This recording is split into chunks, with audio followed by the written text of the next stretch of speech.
जिस मासूम सी दिखने वाली शाइस्ता की आप तस्वीर देख रहे हैं, इस लड़की ने पूरी दुनिया को झकझोर कर रख दिया है। पूरी दुनिया के लोगों को सोचने पर मजबूर कर दिया है कि भला कोई लड़की ऐसा कैसे कर सकती है, क्योंकि इस शाइस्ता ने अपने ही परिवार के माता पिता समेत 13 लोगों को मौत के घाट उतार दिया, जिसमें भाई बहन भाभी सब थे, बच्चे भी थे, सबको मार दिया। और कैसे मारा, इसने 13 लोगों का कत्ल कैसे किया और किस वजह से किया, वो कहानी जब आप शुरू से लेकर आखिर तक इसकी प्लानिंग को सुनेंगे तो आपकी रूह कांप जाएगी। तो चलते हैं और इस कहानी को थोड़ा शुरू से जानते हैं, आखिर तक वीडियो को आगे पीछे स्किप ना करें। तो दोस्तों, मेरा नाम मास है। उम्मीद है कि आप सब अच्छे होंगे, सुरक्षित होंगे। और जो आज की घटना है वो हमारे पड़ोसी मुल्क पाकिस्तान की है। पाकिस्तान का ज़िला है सिंध ज़िला और उसी ज़िले का एक खैबरपुर गांव है, खैरपुर गांव है। वहीं जो थाना है जटोई थाना, उस जटोई थाने में ही पड़ता है। 19 अगस्त को अचानक से जो खैरपुर गांव है वहां पर अफरा तफरी खलबली का माहौल मच जाता है। वजह ये थी कि वहीं पर रहने वाला एक परिवार, उसके सदस्य घर के बाहर आकर उल्टियां कर रहे थे और एक लड़की शाइस्ता जिसकी उम्र 25 साल थी, वो चीख चीख कर रो रो कर पूरे गांव के लोगों को इकट्ठा कर रही थी। और जितने भी गांव के लोग आ रहे थे उनकी आंखें फटी की फटी रह जा रही थी, क्योंकि शाइस्ता के परिवार के 13 लोग उल्टियां कर रहे थे। उसमें से कुछ ज़मीन पर पड़े हुए थे जिनकी सांसें बिल्कुल ऊपर की तरफ चल रही थी। गांव में भीड़ इकट्ठी होना शुरू हो जाती है। 13 पूरे परिवार के माता पिता भाई बहन सब उल्टी कर रहे थे और शाइस्ता बस रो ही जा रही थी।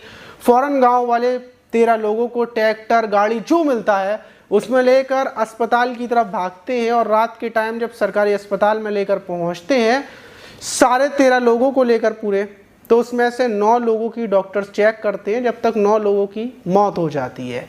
पूरे में खलबली मच जाती है। पाकिस्तान में रात के टाइम ही फौरन एसएसपी डीएसपी मौके पर पहुंचते हैं। 4 लोगों की हालत गंभीर थी, उनको भर्ती कर लिया जाता है। अब हर कोई हैरान था कि आखिर एक परिवार के 13 लोग अचानक से रात को उल्टी करने लगे और 9 लोगों की मौत हो गई। हुआ क्या, वजह क्या थी? पुलिस छानबीन में लग जाती है और जो 9 लोग थे उनकी बॉडियों को पोस्टमार्टम के लिए भेज दिया जाता है कि आखिर वजह पता चल सके कि आखिर इनके साथ हुआ क्या था। पुलिस अब शाइस्ता से जब पूछताछ करती है क्या मामला क्या था, क्योंकि जो परिवार के पूरा परिवार ख़त्म हो गया, बची तो सिर्फ शाइस्ता जिसकी उम्र 25 साल है। शाइस्ता कुछ बताने की हालत में नहीं थी, बस इतना बताती है कि इन लोगों ने खाना खाया था और उसके बाद हम सब सोने जा रहे थे, लेकिन उससे पहले ही ये सब उल्टियां करने लगे और गिरने लगे। मैंने खाना नहीं खाया था। बस पुलिस को इतना पता चल जाता है कि ज़रूर खाने में ही कोई दिक्कत होगी। पुलिस फ़ौरन जो घर था शाइस्ता का वहाँ पहुँचती है। फॉरेंसिक टीम और डॉग स्क्वाड हर तरीके से जांच पड़ताल करने में लग जाती है। जो खाना था उसको लिया जाता है, सैंपल चेक किए जा रहे थे। और दूसरी तरफ जब दूसरा दिन लगता है, 20 अगस्त लगती है, तो सुबह के टाइम ही जो 4 लोग थे जिनकी हालत गंभीर थी उनकी भी मौत हो जाती है। पूरे टोटल 13 लोगों की मौत के बाद पाकिस्तान के अंदर एक तरीके से चर्चा का माहौल बन जाता है। मीडिया में हर तरफ यही थी कि एक परिवार के 13 लोगों की मौत हो गई। मौत कैसे हुई ये किसी को नहीं पता था। पोस्टमार्टम रिपोर्ट आती है, पता चलता है क्या इन 13 लोगों की जो मौत हुई है उसकी वजह ये है कि इन लोगों को खाने में ही कुछ जहरीली चीज़ दी गई थी जिसकी वजह से मौत हुई है। पुलिस ने जितने भी सैंपल वगैरह लिए थे खाने को चेक करती है, लेकिन खाने में कोई जहर नहीं था। हर चीज़ को चेक किया जाता है। वहीं एक रोटी का लुकमा मिलता है, उस रोटी के लुकमे को चेक किया जाता है तो पता चलता है कि जो इसका आटा है उसी में जहर है। अब सवाल ये कि जहर आया कहाँ से? जो 13 लोग थे उसमें से ही किसी ने इसमें जहर मिलाया था, या फिर जहर कहीं से मिलकर आया था, या फिर शाइस्ता ने ही जहर मिलाया, क्योंकि इकलौती शाइस्ता कैसे बच गई? शाइस्ता ने खाना क्यों नहीं खाया? पुलिस शाइस्ता से जब पूछताछ करती है तो बार बार वो बेहोश हो रही थी, कोई बातचीत नहीं कर पा रही थी। उसकी हालत इतनी ज़्यादा ख़राब थी कि गांव के लोग उसको तसल्ली दे रहे थे, दिलासे दे रहे थे। किसी को भी यकीन नहीं था कि इन 13 लोगों को मारने वाली शाइस्ता है। हर पूरा गांव का इंसान शाइस्ता को देखकर रो रहा था, क्योंकि शाइस्ता की हालत बहुत ख़राब थी, गुमसुम वो बैठी हुई थी। पुलिस दूसरी तरफ छानबीन करने में लगी हुई थी और जब थोड़ी सी शाइस्ता ठीक होती है तो शाइस्ता से पूछताछ की जाती है, क्योंकि पुलिस का शक जो था वो शाइस्ता पर था। पूछताछ की जाती है तो शाइस्ता वही बात बताती है जो उसने पहली बार में बताई थी कि मुझे कुछ नहीं पता, बस इन लोगों ने खाना खाया है और ये उल्टियाँ करने लगे हैं, मैं बाहर आई, लोगों को मैंने इकट्ठा किया और उसके बाद कुछ नहीं पता।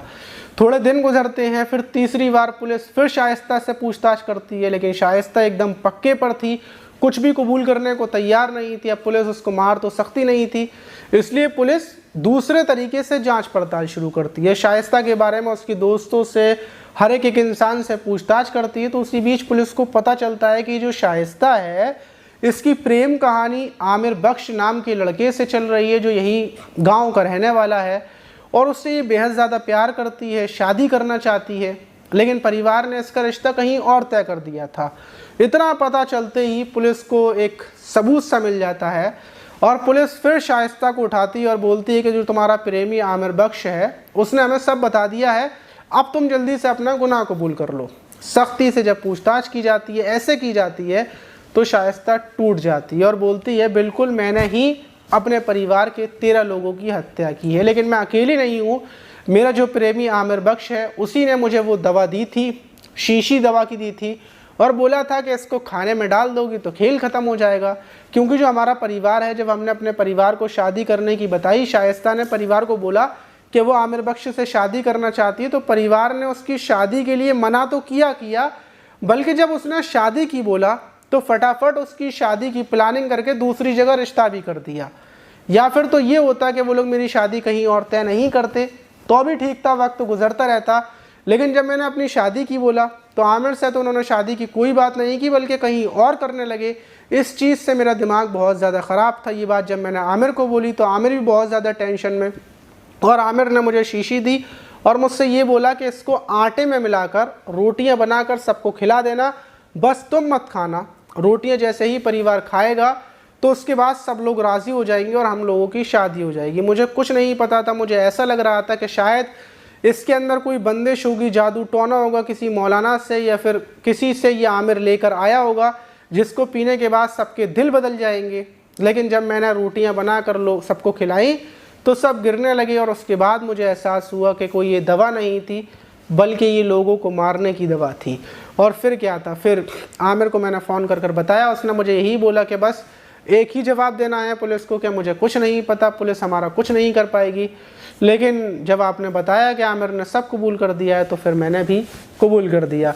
पुलिस ने उठाकर दोनों को जेल भेज दिया। अब आप देख सकते हैं, सबसे बड़ा सवाल आप सब लोगों से मेरा ये है कि आखिर ऐसा क्या होता है कि एक लड़की के लिए उसका 1-2 साल का प्यार भारी पड़ जाता है, और जो शाइस्ता थी 25 सालों से अपने माता पिता के साथ थी और उसके भाई बहन के साथ रही, माता पिता के साथ बड़ी हुई, सालों तक माता पिता ने उसको पाल पोस कर बड़ा किया, लेकिन उसके 2 साल का प्यार आमिर का वो भारी पड़ गया और अपनी फैमिली का प्यार कम पड़ गया। उसकी आखिर वजह क्या थी, वो मेरा सवाल आप सारे लोगों से है। और इसमें एक चीज़ और है कि अगर आपके परिवार से कोई भी है, वो किसी से शादी करना चाहता है, कोई उसको पसंद है, तो उसमें ज़्यादा आप खुददारी और दूसरी चीज़ अपनी इज्जत, इन चीज़ों के बारे में ज़्यादा ना सोचें, क्योंकि अब वक्त बदल चुका है, पहले जैसा ज़माना नहीं है। अगर आप ऐसा करेंगे तो या फिर लड़का लड़की भाग जाएंगे, और अगर भागेंगे नहीं तो दूसरा रास्ता आपने देखा है कि शाइस्ता ने सब कुछ दीन इस्लाम को जानते हुए नमाज पढ़ती थी, सब कुछ जानती थी, उसके बावजूद उसने ये कदम उठा दिया। जो शाइस्ता ने बोला है कि उसको नहीं पता, उसको पता होगा, जाहिर सी बात है पता होगा, और उसने जानबूझकर ही ये किया होगा। तो आप इस घटना पर क्या बोलेंगे कमेंट बॉक्स में ज़रूर बताइएगा। मिलते हैं किसी और वीडियो में। अपना ख्याल रखें, अपनों का ख्याल रखें, सुरक्षित रहें, सावधान रहें।